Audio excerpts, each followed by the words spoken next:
여호수아 2장 15절에서 21절 말씀이며 구약 321페이지입니다. 라합이 그들을 창문에서 줄로 달아내리니 그의 집이 성벽 위에 있으므로 그가 성벽 위에 거주하였음이라. 라합이 그들에게 이르되 두렵건대 뒤쫓는 사람들이 너희와 마주칠까 하노니 너희는 산으로 가서 거기서 사흘 동안 숨어 있다가 뒤쫓는 자들이 돌아간 후에 너희의 길을 갈지니라. 그 사람들이 그에게 이르되 내가 우리에게 서약하게 한 이 맹세에 대하여 우리가 허물이 없게 하리니 우리가 이 땅에 들어올 때에 우리를 달아내린 창문에 이 붉은 줄을 매고 내 부모와 형제와 내 아버지의 가족을 다 내 집에 모으라. 누구든지 내 집문을 나가서 거리로 가면 그의 피가 그의 머리로 돌아갈 것이요 우리는 허물이 없으리라. 그러나 누구든지 너와 함께 집에 있는 자에게 손을 대면 그의 피는 우리의 머리로 돌아오려니와 내가 우리의 이 일을 누설하면 내가 우리에게 서약하게 한 맹세에 대하여 우리에게 허물이 없으리라 하니 라합이 이르되 너희의 말대로 할 것이라 하고 그들을 보내어 가게 하고 붉은 줄을 창문에 매니라. 아멘. 여러분도 잘 아시다시피 이스라엘 백성들은 애굽에서 약 한 430년간 종살이 하다가 하나님의 특별한 은혜로 출애굽을 하게 되었습니다. 그 감격과 그 기쁨은 아마 겪어본 사람만 아마 아니라고 생각됩니다. 우리는 생각 속에 성경을 읽으면서 기뻤을 것이다, 얼마나 좋았을까, 얼마나 감격스러웠을까 이렇게 생각을 하겠지만 그 출애굽의 당사자들은 정말 그야말로 종살이 하다가 자유자가 되었으니 그 기쁨이 세상에 어디 있겠습니까? 마찬가지로 하나님의 구원의 방법도 구원의 은총도 마치 그와 같은 모습이라고 볼 수 있겠습니다. 억만 죄악의 굴레에서 정말 우리 죄인들을 하나님께서 구원하시기 위해서 인간의 방법과 지혜로는 감히 상상치도 못한 방법인 예수 그리스도를 우리와 똑같은 몸을 입히셔서 인간의 몸을 입으셔서 이 땅에 보내실 뿐만 아니라 그 아들을 죄인 중에 괴수로 만들어서 온 인류의 죄를 그에게 다 뒤집어 씌워서 결국은 십자가에서 몸짓고 피 흘려 죽게 하심으로 인해서 결국은 구원의 길이 그때서부터 활짝 열리게 된 줄로 믿습니다. 그러므로 그 이후로 남녀노소 빈부귀천 치유고아를 막론하고 누구든지 십자가에서 우리의 죄를 해결하신 그 예수 그리스도를 믿고 영접한 자는 구원받는 구원의 길이 활짝 열리게 된 줄로 믿습니다. 이 은혜를 받아본 자만이 안다는 것이지요. 출애굽의 그 여정 가운데 당사자들이 그 기쁨을 누렸듯이 출애굽과는 비교가 되지 않는 정말 예수 그리스도로 인해서 구원받은 이 은총을 우리에게 주신 하나님 앞에 늘 생각만 해도 감사하고 묵상 중에 감사하고 그 은혜를 잊지 않고 늘 가슴속에 파도처럼 새롭게 새겨지는 복 있는 성도들이 될 수 있기를 바랍니다. 출애굽 여정의 민수기 13장에 보면은 모세가 바란 광야에서 각 지파에 한 사람씩 착출해서 이제 가나안 땅 정탐을 하게 하지요. 결국은 12명의 정탐꾼이 이스라엘 가나안 땅에 들어가서 40일 동안 이제 정탐을 하게 됩니다. 그 장면이 바로 민수기 13장에 기록되어 있습니다. 그 장면 가운데서 40일 동안 정탐꾼들이 정탐하고 돌아왔을 때 여호수아와 갈렙 외에는 다 그 땅을 악평하고 부정했습니다.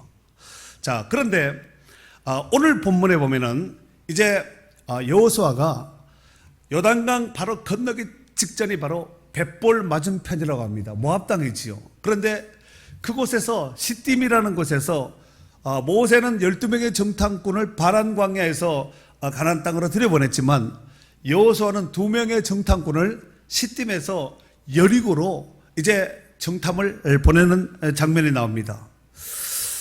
그것도 기간이 12명의 정탐꾼은 40일이었지만 2명의 정탐꾼은 3일 동안 이제 가서 여리고에 가서, 왜냐하면은 12명의 정탐꾼은 가나안 땅 전체를 이래 살펴야 되겠지만 그래서 오랜 동안에 아마 기간이 걸리지 않았겠나. 그런데 여호수아가 보낸 시딤에서 보낸 이 두 정탐꾼은 전체를 다 가나안 땅 전체를 살피고 오는 것이 아니라 여리고 성 안에 그 이제 상황을 파악하고 돌아오는 것이죠. 그래서 아마 짧은 3일을 이렇게 주지 않았겠나 이렇게 생각을 해봅니다. 그런데 이 두 정탐꾼은 들어가자마자 기생 라합의 집에 들어가서 3일 동안 이제 유숙하게 되는데 그 소식이 여리고 백성들이 알게 되었고 아마 파수꾼이 경계하다가 아마 이상한 두 사람이 살짝 들어온 것을 아마 보물에 인해서 결국은 여리고 성이 비상이 걸리게 되었습니다. 그래서 여리고 왕이 군사를 파견해서 결국은 이 스파이, 이 정탐꾼을 잡아오도록 지시하지요. 한편 기생 라합의 집에서 이제 숨어있던 두 정탐꾼은 기생 라합의 은혜로 인해서 지붕 위 3대를 펼쳐놓은 그 3대 갈대 숲 안에 이제 갈대 펼쳐놓은 그 3대 아래 숨어 지내게 되지요.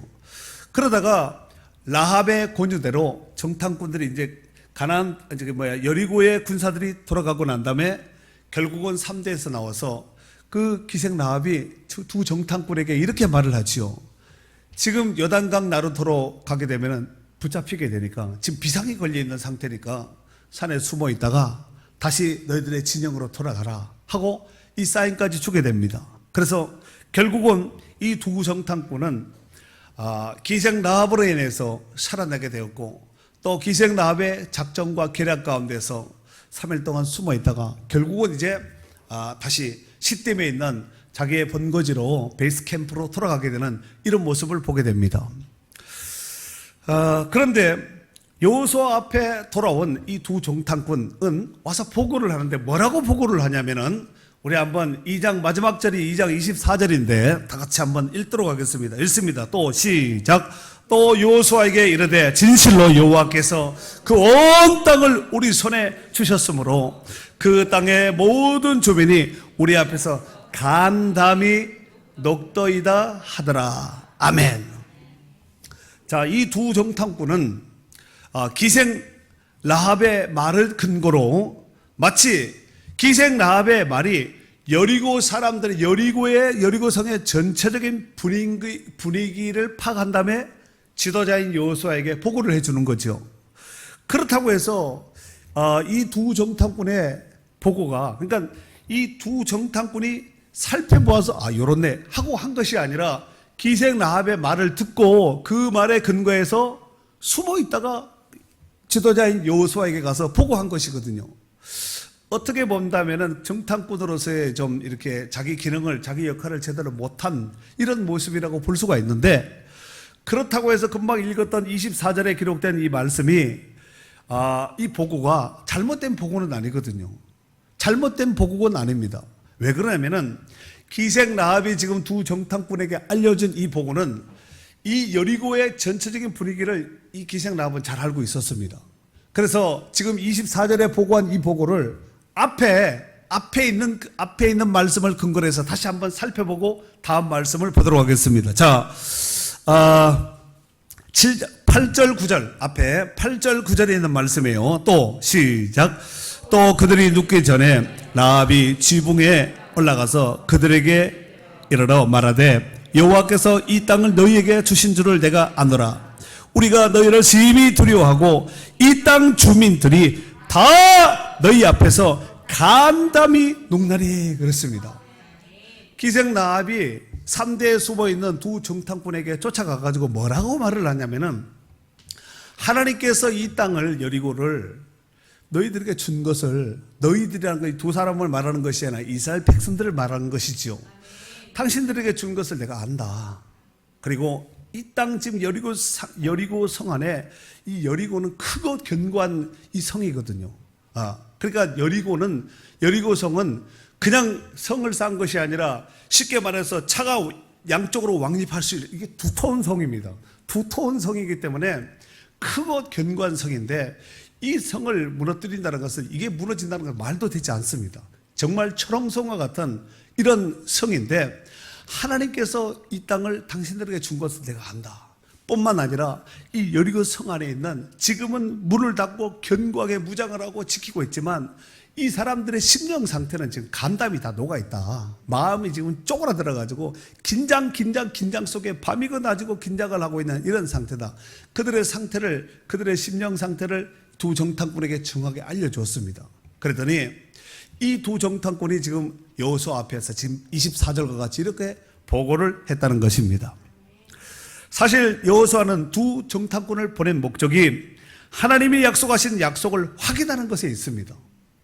두 정탐꾼의 보고는 오늘날 우리가 무엇을 붙잡고 살아야 될 것인가, 현대를 살아가는 우리가 무엇을 붙들고 살아야 될 것인가에 대한 답을 주는 귀한 말씀이요 또한 보고라고 볼 수 있겠습니다.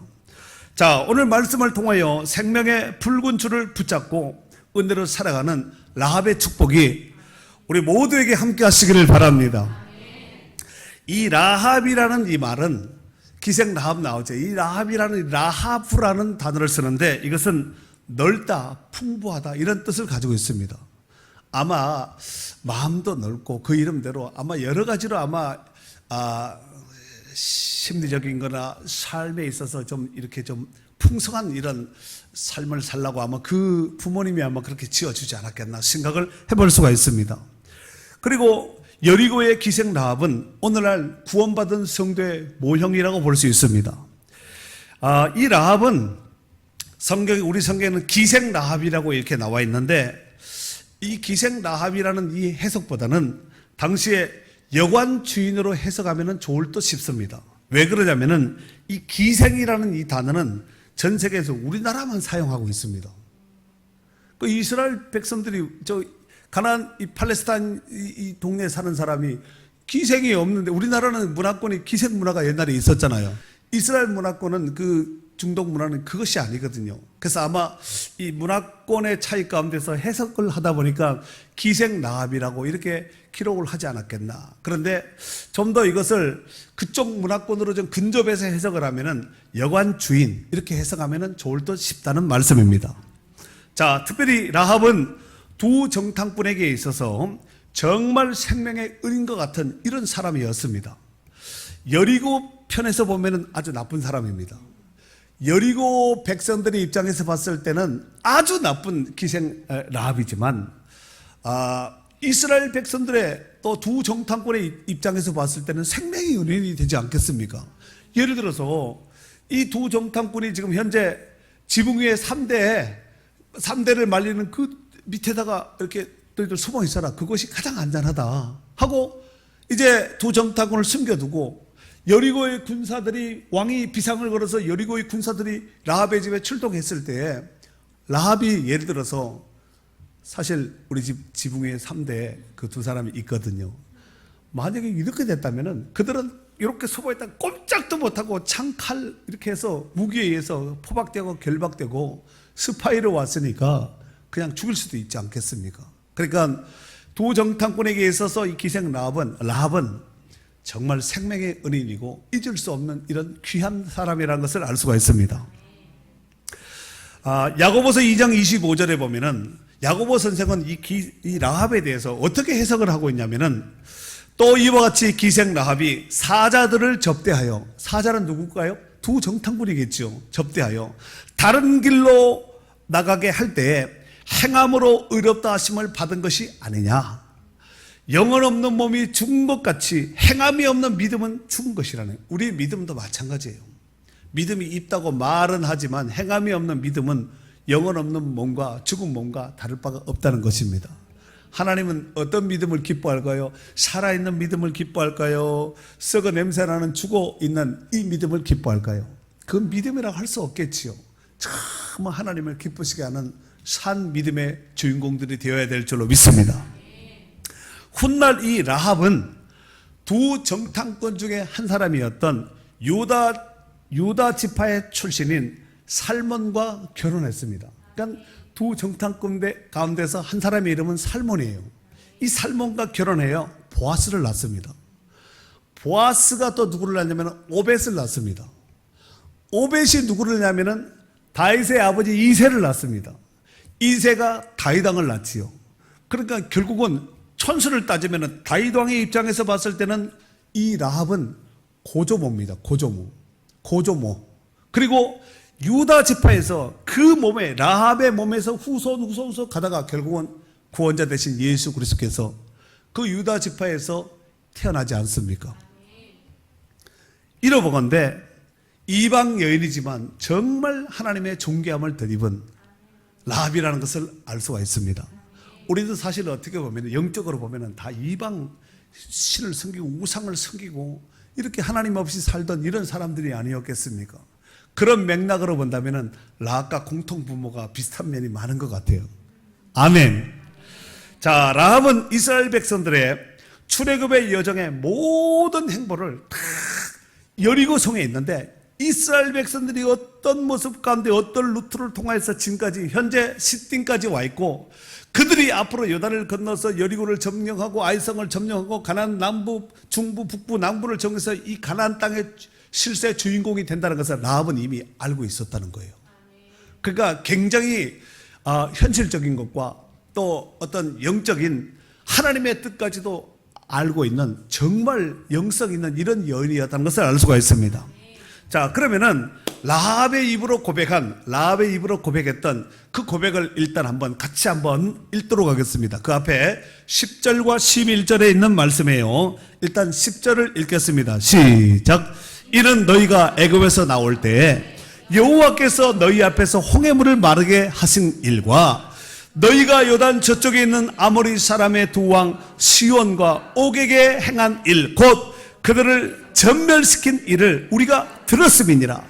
우리가 듣자 곧 마음이 녹았고 너희로 말미암아 사람이 정신을 잃었나니 너희 하나님 여호와는 위로는 하늘에서도 아래로는 땅에서도 하나님이시니라. 아멘.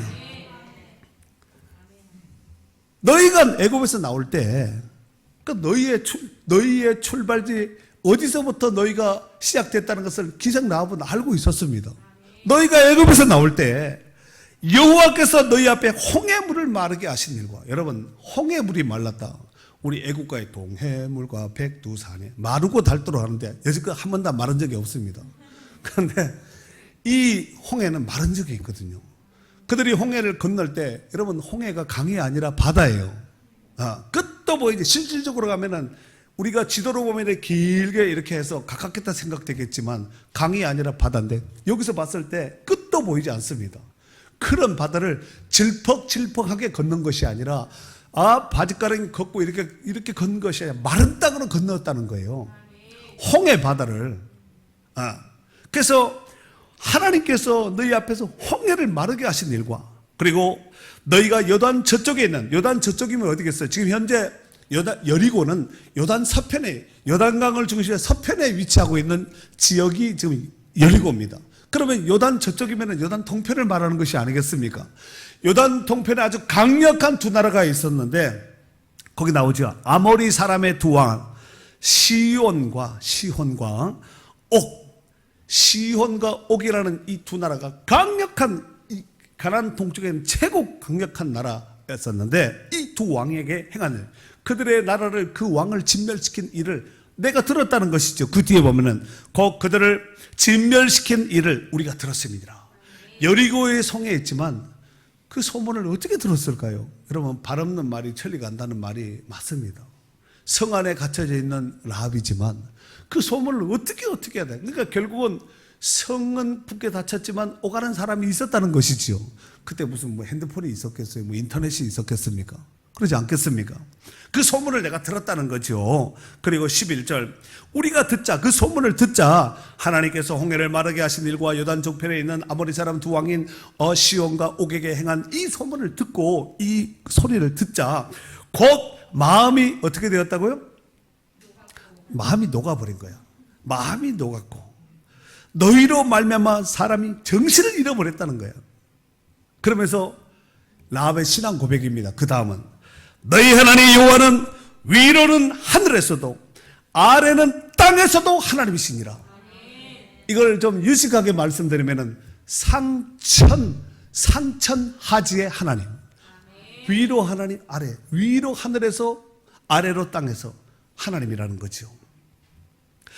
라합과 여리고의 백성, 모든 백성들은 이스라엘 백성들이 지금까지 행한 애굽에서 나와서 홍해를 건너서 지금 광야길을 걸어서 지금 현재 시딤까지 나와 있는 모든 행보의 여정을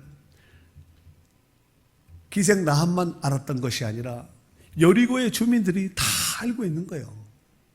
소문이 이미 들린 거죠. 여리고 사람들은 그 소문을 듣고 마음이 녹았고 정신을 잃을 지경이었습니다. 보통 이게 심각한 것이 아니거든요. 다음 차례가 자기네거든요.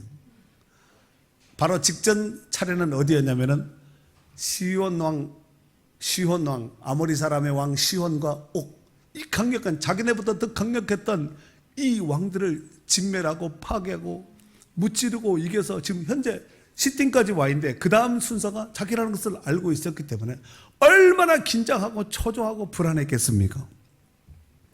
이 소문을 들었던 이 여리고 사람들의 그 심리적인 상태가, 마음이, 간담이 다 녹아버린 거예요. 하지만 라합은 여리고 주민들, 여리고 백성들과는 달리 오히려 이 두 정탐꾼 앞에서 신앙 고백을 하는 것이죠. 너희 하나님이 위로도 하나님이고 아래도 하나님이고 아래 위로 다 하나님이니까 온 땅에 충만하신 상천하지의 하나님이시라고 고백한 것입니다. 라합은 이름대로 영혼이 넓게 열려 있었고 마음이 넓고 풍부한 성격의 소유자였습니다. 아까 라하브라는 뜻이 넓다, 풍부하다 이런 뜻을 가지고 있다고 말씀드리지 않았습니까? 하나님은 여리고의 가장 연약한 여인을 택하셔서 이스라엘을 두 정탐꾼을 돕게 했습니다. 이러건대 하나님의 일은 자신의 능력으로 하는 것이 아니라 순종함으로, 믿음으로, 감사함으로 헌신하는 자들을 통하여서 하나님께서 들어 쓰시는 것인 줄로 믿습니다. 사랑하는 성도 여러분, 오늘 본문에 있어서 읽었던 15절서 21절 이 본문 안에 굉장히 중요한 줄 3개가 나옵니다. 줄 3개가 나오는데 첫 번째 줄이 15절입니다. 자, 15절 다 같이 읽겠습니다. 15절 시작. 라합이 그들을 창문에서 줄로 달아내리니 그의 집이 성벽 위에 있으므로 그가 성벽 위에 거주하였습니다. 아멘.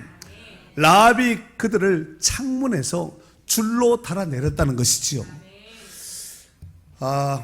우리가 팔레스타인 쪽에 그 집의 가옥의 구조를 알면은 이런 본문은 쉽게 이해할 수 있습니다. 우리 같이 창문이 이렇게 낮게 되어 있는 것이 아니라, 그리고 여리고는 지금 현재 성이거든요. 성 안에 마을이 있는 겁니다. 그래서 성벽 위에 라합의 집이 있다는 것을 알 수 있습니다. 그리고 팔레스타인 쪽에는 날이 더우니까, 뜨거우니까 이 지열이 올라올 거 아니에요. 그러니까 창문을 높게 다는 거죠. 그리고 창문을 작게 만듭니다. 왜 작게 만드냐면은, 여러분, 이 창문이 크면은 안에서 하는 소리가 바깥으로 들리지 않겠습니까? 그래서 정보 유출 방지를 위해서 창문을 작게 만드는데, 이 성벽 위에 창을 만들어 놓고 그 줄로 이제 달아서 이 두 정탐꾼을 살려서 보냈다는 거죠. 만약에 문으로 나간다면 얼마나 쉽겠어요. 근데 문으로 가면 걸리잖아요. 파수꾼들이 불꽃 같은 눈동자로 두 정탐꾼이 왔다는 그 소식을 들은 상황 속에서, 계엄령이 선포된 이런 상황 속에서 그 문을 통과한다는 것은 불가능합니다. 그래서 결국은 라합의 집 창문에 붉은 줄을 내려서 이 두 정탐꾼을 살려서 보내게 되는 것이죠. 그러니까 이 줄, 이 끈은 결국은 이 두 정탐꾼에 있어서는 생명줄입니다. 이 끈, 오늘 여기 15절에 나와 있는 여기 창문에서 줄로 달아내리니, 이 줄은 헤벨이라는 이 단어를 써요. 히브리 말로 헤벨이라는 단어를 쓰는데 해석하면은 끈, 줄, 영토, 무리라는 뜻을 가지고 있는데, 이 헤벨은 묵다, 사역하다에서 유래됐습니다. 묵다, 사역하다에서 이 헤벨, 이 끈이라는 것이 이제 나오게 됐는데, 그런데 제가 원문을 조금 자세히 어젯밤에 봤는데 바헤벨로 되어 있습니다. 여러분, 바라는 것은 정관사거든요. 정관사. 그 헤벨이라는 얘기예요. 그 줄이라는 얘기예요. 그냥 줄이 아니라 그 줄. 아무 줄, 그때 뭐 줄이 그 줄만 있었겠습니까? 그런데 저 두 정탐꾼을 줄을 달아내린 그 줄을 얘기하는 것이에요. 그런데 그 줄은 장차 구원자로 오실 예수 그리스도의 줄을 예표하는 줄로서, 예수님께서 십자가에서 죽으실 때 하나님과 언약된 그 백성들을 위하여서 십자가에 피 흘려 죽으시고 그 생명줄로 인해서 우리를 그 줄로 묶기 위해서 우리를 생명줄로 묶기 위해서 결박하기 위해서 단단하게 결속하기 위해서 바로 작정하신 그 줄을 예표하는 것입니다. 비록 라합은 이방의 여인이었지만 구원의 하나님을 알고 예수 그리스도를 통하여서 생명책에 자신의 이름이 있음을 믿음으로 고백하고 확신한 여인이에요. 이 보통 믿음의 사람이 아닙니다.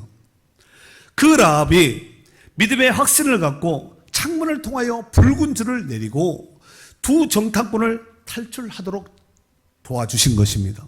그리고 두 정탐꾼은 라합에게 맹세한 약속을 허물이 없게 할 것을, 당신이 만약에 우리를 이 줄로 내려보내고 고발하지 않고 신고하지 않고 이 약속을 지킨다면은 우리가 여리고성을 점령하러 올 때 우리의 생명을 계속해서라도 당신 목숨을 내가 건져주고 살려주겠다, 그 약속을 했다는 것입니다. 이 줄은 굉장히 중요해요. 헤벨, 끈. 두 번째 줄은 18절에 나오는데 한번 읽어볼까요? 시작. 우리가 이 땅에 들어올 때 우리를 달아내린 창문에 이 붉은 줄을 달고 내 부모와 형제와 내 아버지의 가족을 다 내 집에 모으라. 이 붉은 줄이라 그랬지요. 아까 그 줄, 바헤벨. 이 붉은 줄, 다른 줄은 안 됩니다. 이 붉은 줄을 얘기하는 거예요. 그런데 우리 성경에는 줄로 되어 있는데 그냥 줄이잖아요. 근데 앞에 15절에 기록된 말은 이게 헤벨이라는 단어를 써서 그렇게 묶다, 연결하다 이렇게 되어 있는데, 오늘 여기 18절에 금방 읽었던 이 줄은 후투라는 똑같은 줄이에요. 근데 후투라는 단어를 써서 실, 줄, 끈을 말하는데, 이 후투는 똑같은 후투에서 유래됐습니다. 후투라는 이 단어가 후투에서 유래되었는데 꿰매다, 서로 연결시키다, 수선하다 이런 뜻을 가지고 있습니다. 똑같은 한글 줄이에요. 두 정탐꾼들은 라합에게 이스라엘이 공격해 올 때에 라합의 집 창문에 무슨 줄? 이 붉은 줄. 이 붉은 줄을 매달고 부모 형제와 친척들을, 집안들을 다 붉은 줄 아래로 불러 모을 것을 이 두 정탐꾼들이 지금 라합에게 말한 것입니다. 여기서 붉은 줄은 라합의 집을 구별하기 위한 표시로서 구원을 상징하는 줄입니다. 여러분, 두 정탐꾼은 라합의 집을 정확히 알고 있습니다. 문제는 나머지 이스라엘 백성들은 지금 현재 시딤에 다 주둔군들이 베이스 캠프를 하고 있는데 아직 여리고성에 대해서 모르잖아요. 두 정탐꾼만 지금 알고 있는 거 아니에요. 그런데 여리고성이 멸망받고 그들이 막 심판받고 죽을 때에 라합의 집이 어딘지, 라합이 누군지 어떻게 알겠습니까? 그러니까 그 붉은 줄로 서로 사인을 하는 거예요. 암호입니다. 암호. 암호 아시지요? 네. 이 붉은 줄은 초림으로 오신 예수 그리스도를 예표합니다. 하나님은 죄로 얼룩지고 상처난 우리 인생들에게 찢어진 옷을 수선하고 꿰매주듯이, 아까 후투라는 데가 꿰매다 수선하다 이런 뜻을 가지고 있다 그랬죠. 죄로 얼룩져서 찢어지고 망가진 우리 인생들을 꿰매고 수선해주기 위해서, 그래서 수선해서 그냥 이렇게 좋은 옷이 아니라 완벽하게 수선하셔서 그리스도의 의의 옷을 입혀주시고 더 이상 수선할 필요가 없이 우리의 모든 죄를 십자가에서 테테레스타에 다 이루었다 하시고 피 흘려 죽기까지 하시면서 우리를 사랑하신 영원한 생명의 줄인 줄로 믿습니다. 여리고성이 심판받을 때에 구원받은 유일한 줄이기에 생명을 걸고 그 줄을 지키며 관리하였으리라 생각됩니다. 아마 두 정탐꾼은 다른 어떤 것보다가 여리고성이 무너질 때 라합의 집을 먼저 찾아갔을 것 같아요. 왜냐하면 다른 사람이 손대버리면 안 되잖아요. 그리고 하나님께서 라합의 집을 헷갈리지 않도록 해서 하나님께서 이스라엘 백성들을 교육 내지는 반복 훈련을 시키는데, 여러분, 여리고성은 어떻게 무너졌지요? 그렇게 무너졌어요. 그런데 이 여리고성은 이스라엘 백성들이 하루에 한 바퀴씩 도는 거야. 근데 말을 하면 안 되는 거예요. 근데 눈으로 보는 건 괜찮아요. 아마 돌기 전에 이 두 정탐꾼들이, 제가 만약 정탐꾼이라면 그랬을 것 같아요. 이미 돌기 전에 여호수아에게, 지도자 여호수아와 이스라엘 백성들에게, 도는 백성들에게 창문에 붉은 줄, 여리고성에 붉은 줄이 길게 내려져 있는 그 집이 라합의 집입니다. 돌면서 자세히 보시고, 여리고성이 무너질 때 그 집의 사람들은 절대로 죽이면 안 되고, 붉은 줄 아래 있는 사람들은 절대로 죽이면 안 되고, 제가 보호할 거니까 그렇게 하세요. 이렇게 얘기하지 않았겠으면 미리. 그러면서 이제 하루에 돌겠지요. 다른 것은 몰라도 성에 긴 줄을 달아 내렸으니까 붉은 줄 달린 여리고의 그 라합의 집은 정확하게, 다른 집은 왕이 어디 거처하는지 잘 몰라도 바깥에서 봤을 때 이스라엘 백성은 하루에 한 바퀴 돌 때마다 그 붉은 줄을 봤을까요, 안 봤을까요? 그걸 안 보면 까막눈이죠. 그러면서 그렇게 서로 눈 쌓인, 말하면 안 되니까, 이게 뭐야, 저게 라합의 집이라는 얘기죠. 그래도 그 다음 날도 또 하루 도는 거죠. 그 다음 날도 하루 도는 거예요. 아마 그들은 여리고 성을 돌면서 기생 라합의 집을 아마 가장 눈여겨보고 제일 많이 봤으리라고 생각됩니다. 남다른 비표를 붉은 줄을 해놨으니까. 그리고 마지막 날은 몇 바퀴 돌았죠? 7바퀴를 도는 거예요. 그러니까 기생 라합의 집을 모른다는 것은 이스라엘 백성들에게 있어서는 말도 되지 않는 일이라는 것입니다. 라합이 살 수 있는 유일한 방법은 오직 붉은 줄 아래 있어야 됩니다. 10% 퉁퉁한 줄 이런 거 안 되고, 대충 걸쳐진 빨랫줄 안 되고, 오직 붉은 줄입니다. 이 두 정탐꾼은 그 붉은 줄을 정확히 알고 있습니다. 이러건대 라합의 집의 붉은 줄은 구원의 보증물이요, 징표입니다. 쌓임의 비표입니다. 암호입니다. 암호. 출애굽 시 이스라엘 백성들에게 있어서 10가지 재앙 가운데 마지막 10번째 재앙이 뭐예요? 임방과 설주에, 그들의 살고 있는 임방과 설주에 뭘 발라야 돼요? 어린 양의 피. 반드시 어린 양의 피해야 됩니다. 이 어린 양의 피는 장차 오실 예수 그리스도의 예표의 피거든요. 구원의 징표입니다. 남녀노소 빈부귀천 지휘고하를 막론하고 애굽에 거하고 있는 히브리 사람 이스라엘 백성들이 살 수 있는 유일한 방법은 오직 어린 양의 피밖에 없습니다. 피. 아유, 징그럽게 어떻게 그 피를 바르고 짐승을 잡냐고, 이런 사람 다 가는 거예요. 예수님은 징그러울 정도가 아니라 비참하게 돌아가셨습니다. 장차 오실 예수 그리스도의 예표 어린 양입니다. 그렇다면 오늘날 우리에게 있어서 구원의 보증물이요, 또 징표는 무엇일까요? 라합의 가족이 구원받기 위해서 붉은 줄을 통하여서 구원받았듯이 우리가 구원받기 위해서 반드시 필요한 것이 바로 예수 그리스도의 붉은 피입니다. 그러므로 성도된 우리는 그리스도의 보혈을 내 마음에 붉은 줄로 달고 날마다 신실하게 그 약속을 부여잡고 살아가는 복 있는 성도들이 되어야 될 줄로 믿습니다.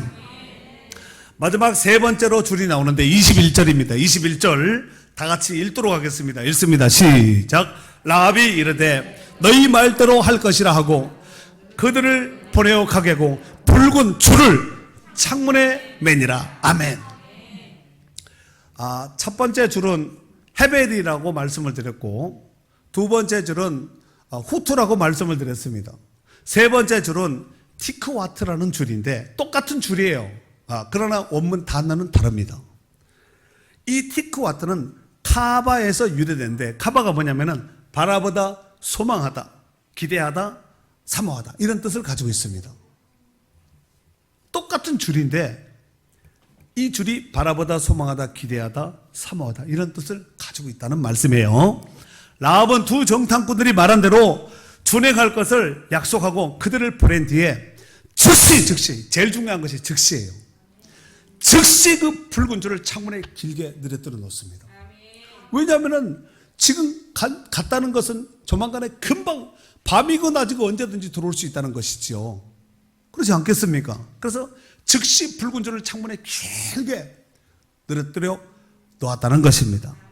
라합은 자신의 창문에 단 그 붉은 줄로 인하여서 자신의 부모, 형제, 가족들 모두가 이스라엘 백성들로부터 안전하게 보호받고 생명을 보장받을 것이라는 소망을 갖고 기대를 갖고 그 붉은 줄을 내리타는 거예요. 제가 지금 3줄, 15절, 18절, 21절, 헤벨, 후투, 그 다음에 티코와트 이 3줄이 우리 성경에는 다 줄로 되어 있어. 그냥 줄. 여기 18절에는 붉은 줄, 21절에 붉은 줄 이렇게 나와 있잖아요. 근데 이게 단어가 서로 원문에 단어가 다르다는 거예요. 그래서 18절에 나와 있는 이 후토, 이 붉은 줄은 초림 예수님으로 오신 예수 그리스도를 상징합니다. 예표하는 줄입니다. 그래서 초림 예수님은 꿰매고 수선하고 또 연결시키기 위해서 이 땅에 오셨습니다. 죄로 인해서 하나님과 단절된, 망가지고 찢어지고 얼룩진 이런 인생들을 고치고 수리하고 회복하기 위해서 예수님이 오셨다는 거예요. 그래서 후토, 초림 예수님으로 오신 예수 그리스도를 예표하는 줄이고, 그 다음에 티크와트는 다시 오실 예수 그리스도를 예표하는 줄입니다. 티크와트가 소망하다, 기대하다, 사모하다, 바라보다 이런 뜻을 가지고 있다 그랬잖아요. 이러보건대 라합은 구원받은 성도들을 예표합니다. 성도는 영적으로 예수님의 신부입니다. 맞습니까? 신부 여러분. 라합은 부활의 주님을, 다시 오실 주님을 믿고 기다리는 신부 신앙의 예표입니다. 신부된 성도들은 부지불식간에 밤이고 낮이고 언제든지 다시 오실 예수님을 소망하며 기대하며 사모하며 바라보며 살아야 될 줄로 믿습니다. 그리고 끝까지 믿음의 정절을 지키고 인내하며 복음의 말씀을 사모하고 예배하며 오직 신랑만 기다려야 됩니다. 남의 신랑 말고 진짜 신랑인 신랑 되신 예수님을 기다려야 된다는 말씀입니다. 그리고 21절 하반절에 보니까 21절 다시 한번 볼까요? 라합이 이르되 너희 말대로 할 것이라 하고 그들을 보내어 가게 하고 떠나간 뒤에 붉은 줄을 창에 매니라 그랬죠. 붉은 줄을 맸다. 이 카사르라는 단어를 쓰는데 함께 매다, 연합하다, 하나가 되게 하다 이런 뜻을 가지고 있습니다. 라합은 두 정탐꾼이 떠나자마자 즉시 붉은 줄을 창에 맸는데 하나가 되게, 여러분 창에 이래 맬 때 약한 못대가리 조그마한 약한 데다 맬까요? 튼튼한 곳에 맬까요? 여러분들이 라합이라면 어떻게 하겠어요? 어디 집에 하여튼 튼튼해서 바람이 불거나 누가 땡기거나 해도 절대로 풀어지지 않고 떨어져 나가지 않도록 단단하게 든든하게 이렇게 동에 매지 않겠습니까? 우리도 예수님과 함께 매었을 때 주님과 온전히 하나가 되는 것입니다. 그러나 이 연합은 내 신과 내 의지로 되는 것이 아니라 줄 자체는 무슨 의미가 있어요. 라합이 믿음으로 그 줄에 대한 그 줄로 인해서 자기가 구원받는 거거든요. 여리고가 무너질 때, 여리고가 심판받을 때 그 줄 때문에 구원받는 거예요. 라합의 얼굴 보고 옷 보고 구원받는 것이 아니라 오직 그 붉은 줄이거든요. 그러니까 이것이, 이 연합은 내 신과 내 의지로 되는 것이 아니라 전적으로 하나님의 은혜로 메어지는, 연합되는 줄인 줄로 믿습니다. 세상에는 수많은 사람들이 있지만 하나님의 생명책에 기록된 그 한 사람 한 사람은 하나님의 특별한 은혜로 메어진 자들인 줄로 믿습니다. 그리고 이 메어진다, 이 맨이라 하고 이 맨이라 있죠, 이게 CW하고 완료형으로 되어 있습니다. 이게 뭐냐면 CW는 즉시라는 얘기거든요. 즉시 메었다는 것은, 완료형으로 맺다는 것은 이 줄은 풀어지지 않는 줄입니다. 그 누구와도 풀어도 풀어지지 않는 완료형이니까 완전하게 메었다는 이게 인간의 힘으로 풀어낼 수 없는 줄이라는 것입니다. 로마서 8장 38절에서 39절에 보면은 사도 바울이 이런 말을 합니다. 내가 확신하노니 사망이나 생명이나 천사들이나 권세자들이나 현재일이나 장래일이나 능력이나 높음이나 깊음이나 다른 어떤 피조물이라도 우리를 우리 주 그리스도 예수 안에 있는 하나님의 사랑에서 끊을 수 없으리라는 것이요. 끊어낼 자는 그 어떤 것이라 할지라도 끊어낼 수 없다는 거예요. 하나님이 우리를 단단하게 완전하게 완료형으로 메었기 때문에 풀어낼 자가 없어요. 끊어낼 자가 없습니다. 잠깐은 바람에 흔들릴 수는 있을지 몰라도 절대로 결단코 끌어낼 수 없다는 것입니다. 사랑하는 성도 여러분, 여리고를 정탐한 두 정탐꾼들이 여호수아 앞에 그렇게 24절과 같이 아까 보고했다 그랬지요. 진실로 여호와께서 그 온 땅을 우리 손에 주셨으므로 주셨으므로, 그러니까 주셨다는 것은 이미 손에 줬다는 거죠. 주실 것이다가 아니라 이미 하나님이 줬다. 완료형입니다. 그 땅의 모든 주민이 한두 사람의 몇 사람의 무리가 아니라 그 땅의 모든 주민이 우리 앞에서 간담이 녹도이다. 간이 담낭이 다 녹아버렸다는 얘기죠. 이 간담이 녹았다, 이 녹았다는 말을 무구라는 단어를 쓰는데 녹다, 녹아내리다, 부드럽게 하다, 낙담하다 이런 뜻을 가지고 있습니다. 녹기 전에는 형체 모양을 가지고 있겠지요. 불에 넣으면 싹 녹아서 흔적 자체도 없어서 완전히 그 존재 자체가 녹아서 사라졌다는 얘기입니다.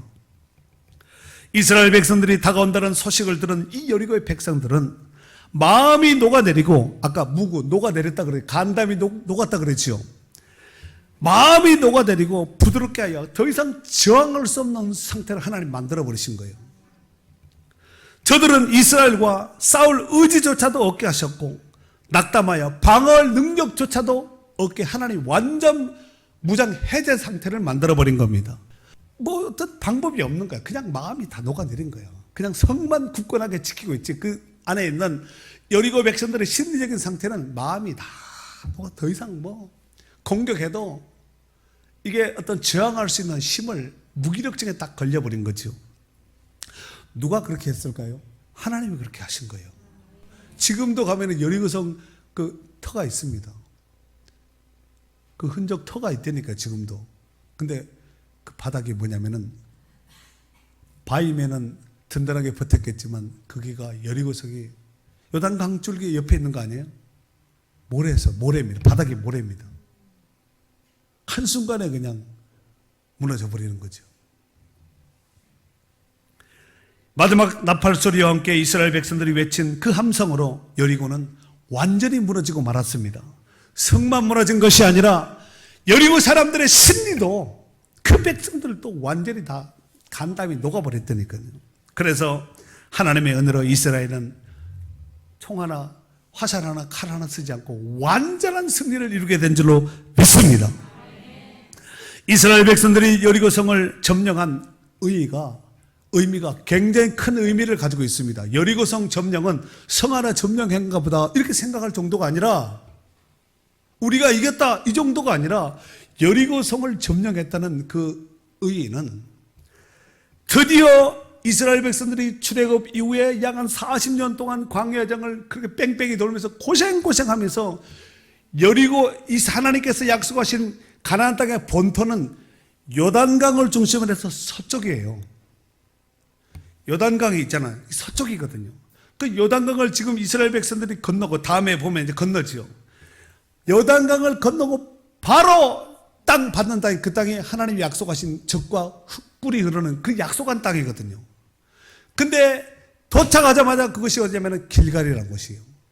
길갈에서 바로 여리고를 공격하는데 여리고를 점령했다는 것은 가나안 땅 본토에 이스라엘 백성들이 입성했다는 얘기예요. 얼마나 큰 의미가 있어요. 거기 가려고 지금 40년 동안 뺑뺑이 돌고 지금 온갖 고생과 고난과 이런 어려움을 겪었는데 가나안 땅에 딱 발을 내디뎌 들어갔다는 이 비표 의미가 큰 것이 바로 여리고 입성이라는 것입니다. 이스라엘 백성들은 가나안 땅에서 그 옛날 야곱이 살고 있던 그 시대에 기근으로 인해서 먹고 살기 위해서 마르지 않는 강인 나일강에 있는 애굽으로 들어갔잖아요. 70여 명의 사람들이 야곱과 그 후손들이 들어가지 않았습니까? 그리고 430년 동안 종살이 한 거예요. 그리고 광야 40년 여정을 걸었으니까 몇 년 만에 가나안 땅으로 다시 돌아오게 된 것이지요? 약 470년 만에 그들이 그토록 소망했던 하나님께서 아브라함에게 약속하신 그 땅에 들어오게 된 거예요. 얼마나 기뻤을까요? 출애굽 기쁨보다가 애굽에서 나온 기쁨보다가 아마 더 큰 기쁨일 수도 있습니다. 그 여리고성 점령의 의미가 그렇게 큰 의미를 가지고 있다는 얘기예요. 여리고성의 모든 주민은 지금까지 하나님의 행하신 일들을 듣기는 했지만 그들 중에 믿고 영접한 사람은 랍 한 사람밖에 없었습니다. 기생이라고 일컫는 랍 한 사람밖에 없었다는 것입니다. 또한 이스라엘 백성들은 지금 여리고 근방에 막 도착했지만 하나님은 이미 그 여리고 성 안에 하나님의 구원을 위해서 예비한 영혼인 라합을 준비시켜 놓았다는 거예요. 라합은 스파이가 아닙니다. 여리고의 주민 중에 한 사람입니다. 하나님이 준비시켜 놓은 것이죠. 마치 유럽 복음화를 위해서 빌립보에 루디아를 준비해 놓은 것 같이 그 한 사람을 통하여서 가족이 구원받고 일가 친척이 구원받게 된 줄로 믿습니다. 그렇다면 두 정탐꾼들이 말한 대로 정말 여리고성이 무너졌을 때 라합과 그 가족이 구원받은지 확인해야 되겠지요. 그거 확인하고 마치도록 하겠습니다. 6장 25절이에요. 여호수아가 기생 라합과 그의 아버지의 가족과 그에게 속한 모든 것을 살렸으므로 그가 오늘까지 이스라엘 중에 거주하였으니 이는 여호수아가 여리고를 정탐하려고 보낸 사자들을 숨겼음이었더라. 아멘. 네. 죄를 숨기면 심판받지만 하나님의 의의 보물을 귀하게 신부처럼 간직하고 그날을 소망하며 재림하실 다시 오실 주님을 바라보며 사는 자는 이런 구원을 받게 된다는 거예요. 오늘날 수많은 사람들이 복음을 들었지만 듣는다고 다 믿는 것은 아닙니다. 오직 구원을 위하여서 하나님께서 준비시키고 예비한 사람만 구원받는다는 것입니다. 분명한 것은 우리가 살고 있는 이 문막 도성에도 하나님께서 구원을 위해서 예비해 놓으신 영혼, 지금은 안 믿지만 예비한 영혼이 있을까요? 없을까요? 많을까요? 적을까요? 그럼 어떻게 해야 될까요? 그저 바라만 보고 있어야 될까요? 어떻게 해야 될까요? 때를 얻든지 못 얻든지 복음을 전파해야 됩니다. 그래서 라합의 붉은 생명줄과 같은 주님의 피값으로 산 교회로 인도하고 또 살리고 회복하고 구원하는 이런 축복의 통로가 우리 교회요, 우리 성도들이 될 수 있기를 주의 이름으로 축원합니다.